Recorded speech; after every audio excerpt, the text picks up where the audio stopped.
এরকম ঘটনা যেন কখনোই ভবিষ্যতে না ঘটে সেজন্য আসলে কি করণীয়? আমরা দেখছি তদন্ত কমিশনের প্রতিবেদন সম্মুখে প্রকাশের দাবি উঠেছে, সেই জনসম্মুখে এতদিনও কেন প্রকাশ করা হয়নি সেটাও আপনার কাছে শুনতে চাই। আপনি যে প্রশ্নটা করেছেন প্রশ্নের উত্তর কিন্তু শুধুমাত্র একটা শব্দই যথেষ্ট, যে বিচার।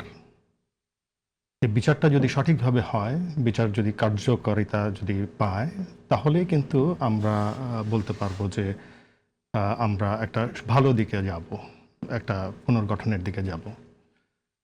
আমরা জানি, আপনি বলেছেন 57 জন এবং সেই সাথে 74 জন কর্মকর্তা সেখানে নিহত হলো।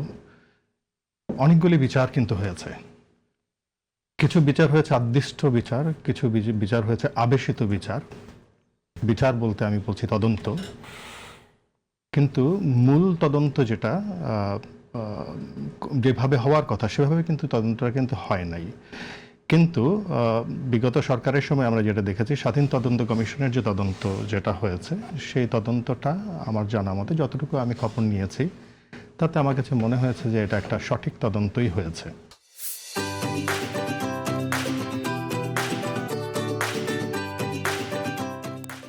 এবং ইনিশিয়ালি আমরা একটু কিছুটা শঙ্কিত হয়েছিলাম যখন আমরা দেখলাম যে আমাদের বর্তমান স্বরাষ্ট্রমন্ত্রী জনাব সালাউদ্দিন, মাননীয় স্বরাষ্ট্রমন্ত্রী, তো উনি যখন বললেন যে তারা নতুন করে আবার একটা তদন্ত গঠন করবেন, তখন আসলেও একটু শঙ্কা চলে এসেছিল যে আসলে সেটা কেন।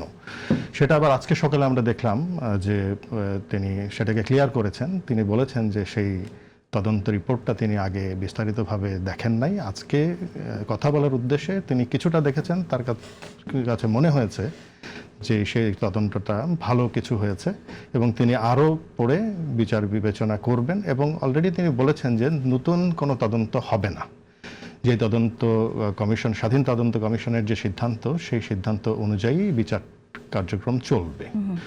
যদি সেটা হয়, আমার কাছে মনে হয় যে এটা ভালো কোনো কিছু হতে যাচ্ছে। এবং আমি যতটুকু খবর নিয়ে দেখেছি যে এই স্বাধীন তদন্ত কমিশন শুধুমাত্র যে বিচারিক কার্যক্রম বা তদন্তগুলি শুধুমাত্র ওই হত্যাকাণ্ডের তদন্তর মাঝখানেই সীমিত রাখে নাই, তারা আরও বড় কিছু করেছে। তারা অনেক কিছু রিকমেন্ডেশনগুলি দিয়েছে। সেই রিকমেন্ডেশনগুলি কিন্তু সর্বক্ষেত্রেই আছে, যেমন সিভিল প্রশাসনের সংস্কার, তারপরে সেনাবাহিনী, বিমান বাহিনী, নৌবাহিনী সংস্কার, পুলিশ প্রশাসনের সংস্কার, এবং সেই সাথে আরও অনেক কিছু সংস্কার নিয়ে তারা মোটামুটি এমন একটা কিছু করেছে, সেটা যদি আমাদের সামনে উন্মুক্ত হয়, আমার কাছে মনে হয় যে আমরা ভালো কিছু পেতে যাচ্ছি। বাট এই তদন্ত যেটা হয়েছে সেটার অনুযায়ী বিচার কমপ্লিট হতে হবে। অনলি দেন আমরা একটু ভালো কিছু পাবো বলে আমি মনে করি। স্বস্তি আসবে অন্তত বিচারটা, সুবিচারটা নিশ্চিত হলে।